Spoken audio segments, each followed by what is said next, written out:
साथीहरु एकदमै आकर्षक ह्यापी होली फोटो कसरी बनाउने आज मैले यस भिडियो अन्तर्गत रहेर तपाईलाई सम्पूर्ण प्रक्रिया सिकाउने छु। साथीहरु नमस्कार, म sdinfo बनाउने sdinfo च्यानलमा तपाईहरु सम्पूर्णलाई हार्दिक स्वागत गर्न चाहन्छु। साथीहरु होली नजिक आइरहेको छ।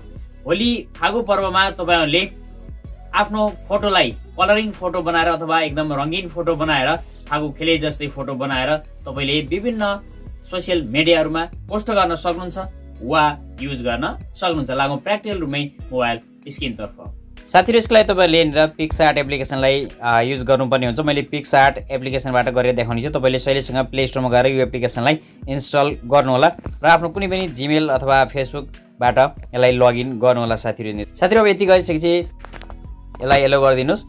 एलो गरिसकेपछि तपाईले यहाँबाट एउटा इमेजलाई यहाँबाट एड गर्नुपर्ने हुन्छ। साथीहरु यहाँ तल यहाँ ब्ल्याङ्क भन्ने अप्सन देखाएको छ। यहाँनिर साथीहरु यहाँ रिसेन्ट तपाईलाई पिक्चरहरु पनि यहाँ देखाइरहेको हुनेछ। यसरी तपाईले ब्ल्याङ्कबाट पनि जान सक्नुहुन्छ।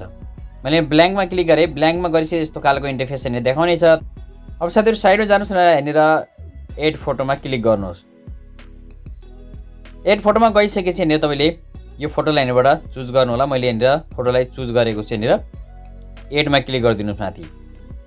एडमा गर्दाबित्तिकै यसरी फोटो आएको छ। यसलाई फुल साइज गरौँ। तपाईले कुन साइजमा बनाउन चाहनुहुन्छ साथीहरु त्यो साइजलाई पनि तपाईले यहाँनिर डिनोट गर्नुपर्ने हुन्छ सबैभन्दा पहिला।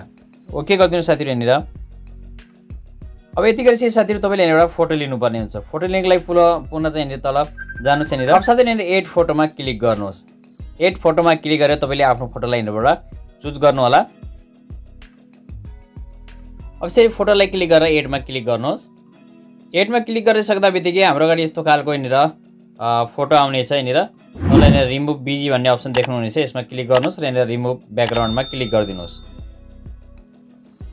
साथीहरु यो रिमुभ भएको छ ब्याकग्राउन्ड शैलीसँग एकदम एचडी क्वालिटीमा।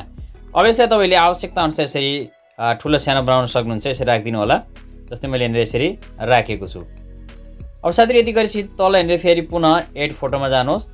एड फोटोमा गएर मैले यहाँनिर विभिन्न तपाईहरुलाई क्लिपहरु राखिदिएको छु। तपाईको डिस्क्रिप्सनमा गएर यी सम्पूर्ण तपाईले प्राप्त गर्न सक्नुहुन्छ। सम्पूर्ण यहाँनिर डाउनलोड गर्न सक्नुहुन्छ। मैले जस्तै यहाँनिर एउटा क्लिक गरे त्यसपछि एडमा क्लिक गर्छु। एडमा क्लिक चाहिँ यसरी आएको छ। अब साथीहरु यसलाई तपाईले कहाँनिर सेट गर्न चाहनुहुन्छ र कुन साइजमा सेट गर्न चाहनुहुन्छ तपाईले सेट गर्न सक्नुहुन्छ। यसरी राखिदिनु होला। र यहाँ ओपासिटी देखाएको छ। ओपासिटीलाई कति राख्न चाहनुहुन्छ यसरी ओपासिटीलाई यसरी राखिदिनु साथीहरु। अब साथीहरु पुनः फेरि एडमा जानुहोस्। एडमा गइसकेपछि तपाईले यहाँनिरबाट विभिन्न अन्य पनि प्राप्त गर्नुहुनेछ। यहाँनिर देख्नुहुनेछ। मैले यहाँ क्लिक गरे।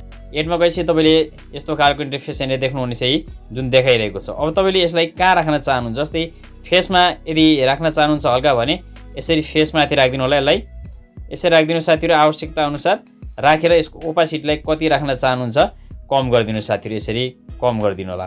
यसरी गरिदिनु साथीहरु। यहाँनिरबाट कम गर्न सक्नुहुन्छ तपाईले सजिलैसँग साथीहरु। यहाँ तपाईले ब्लेन्ड पनि गर्न सक्नुहुन्छ। ब्लेन्ड गर्दाखेरि यहाँनिर मल्टिपल स्किन गर्न सक्नुहुन्छ। स्किनमा राखिदिनु होला साथीहरु।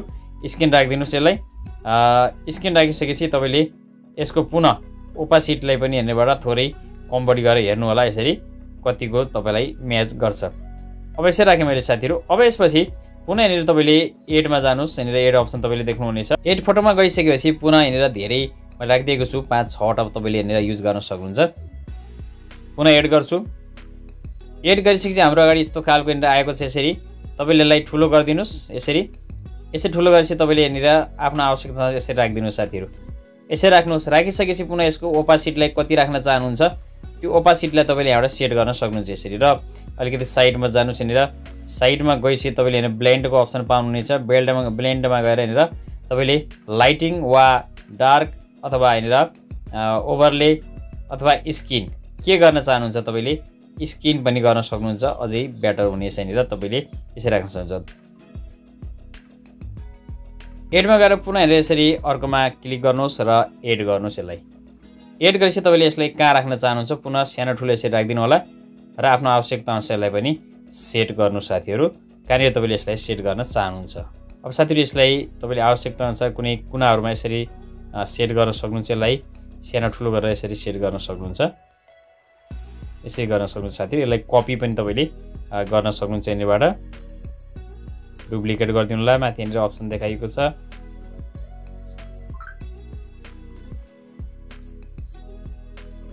यसरी राखिदिनु साथीहरू।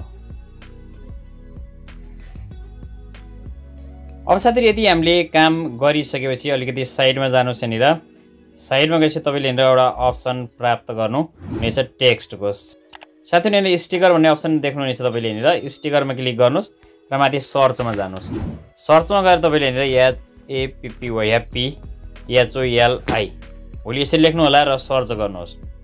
तपाईँले यसरी सर्च गर्नु होला। यहाँनिर तपाईँलाई नेटको आवश्यकता पर्नेछ, वाइफाई या डाटा तपाईँले यहाँनिर अन गर्नु होला साथीहरू यसरी। अब साथीहरू यसरी सर्च गर्दा बित्तिकै हाम्रो अगाडि यस्तो खालको इन्टरफेस देखिएको छ। तपाईँले कुन कुन स्टिकरहरू यहाँनिर राख्न चाहनुहुन्छ त्यो यहाँनिर राख्नु होला, अथवा लेखेको कुराहरू तपाईँले राख्न चाहनुहुन्छ भने लेखेको कुरालाई पनि राख्न सक्नुहुन्छ। जस्तै म यहाँनिर राखेर देखाउने छु। यसले राख्नेछु यहाँनिर ह्याप्पी लेखेको स्टिकरलाई यहाँनिर क्लिक गरेर यहाँनिर डाउनलोडिङ भइरहेको छ, यहाँनिर आएको छ साथीहरू। अब यसलाई तपाईँले आवश्यकता अनुसार कुन साइजमा राख्न चाहनुहुन्छ यसरी यहाँनिर राखिदिनु होला, यसरी सेट गरिदिनु होला। कुनै पनि यहाँनिर राख्न चाहनुहुन्छ भने प्लसमा जानुहोस्, यहाँनिर स्टिकरमा जानुहोस् पुनः, र यहाँनिरबाट कुनै अरू चिज राख्न चाहनुहुन्छ भने त्यसलाई पनि यहाँनिरबाट लिन सक्नुहुन्छ। जस्तै मैले यहाँनिर यो कलरलाई यहाँनिर राख्न चाहन्छु। अब यसरी आएको छ। यसलाई पनि आवश्यकता अनुसार तपाईँले आफ्नो साइज मिलाउन सक्नुहुन्छ। यसरी साइज मिलाएर राखिदिनु होला साथीहरू यसरी। यदि तपाईँलाई ओके लाग्छ भने माथि यहाँनिर डाउनलोडको अप्सन देखिनेछ, डाउनलोडमा क्लिक गर्नु होला। यस प्रोग्रामलाई यहाँनिर किन्नुपर्ने हुन्छ तपाईँले शुल्क तिरेर, वा तपाईँले फ्रीमा युज गर्न चाहनुहुन्छ भने गुगल क्रोमबाट मोड भर्जन पिक्सआर्ट मोड भर्जन भनेर तपाईँले सर्च गर्नु होला र तपाईँले त्यहाँबाट शैलीसँग निःशुल्क रूपमा प्रो भर्जनलाई डाउनलोड गर्न सक्नुहुन्छ र सम्पूर्ण कामहरू निःशुल्क पनि गर्न सक्नुहुन्छ। यसरी तपाईँले सम्पूर्ण सेटअप गरिसकेपछि आफ्नो तरिकाले सेटअप गर्नुहोस् र यहाँनिर डाउनलोडमा क्लिक गर्नुहोस्। डाउनलोडमा क्लिक गर्दा बित्तिकै तपाईँले यहाँनिर विभिन्न अप्सन प्राप्त गर्नुहुनेछ। तपाईँले यहाँनिर सेभ एज, जेपिजी, पिएनजी अथवा पिडिएफ अथवा इन्स्टाग्राम, फेसबुक जुनसुकै ठाउँमा पनि यसलाई वाट्सएपमा पठाउन सक्नुहुन्छ। मैले यहाँनिर सेभ एज जेपिजीमा गरेँ, यहाँनिर 1.6 MB को देखाइरहेको छ। अब साथै यसलाई यहाँनिर सेभमा क्लिक गर्छु। सेभमा गर्दा त यो सेभ भएको छ। अब साथीहरू मैले यहाँनिर तपाईँलाई ग्यालेरीमा गएर पनि देखाउने छु। एउटा मैले यो तयार गरेको थिएँ, त्यसपछि यहाँनिर अर्को यो तयार भएको छ साथीहरू यसरी। तपाईँले पनि यसरी नै शैलीसँग पिक्स आर्ट एप्लिकेसन मार्फत होली अथवा अन्य कुनै पनि फोटोहरूलाई डिजाइन गर्न सक्नुहुन्छ। साथीहरू तपाईँले पनि यसरी नै पिक्स आर्ट एप्लिकेसन मार्फत शैलीसँग ह्याप्पी होली फोटो अथवा फागु पर्वलाई शुभकामना दिनका लागि फोटोहरू तयार गर्न सक्नुहुन्छ। हवस् त, आगामी नयाँ भिडियोमा पुनः भेट हुनेछ। धन्यवाद।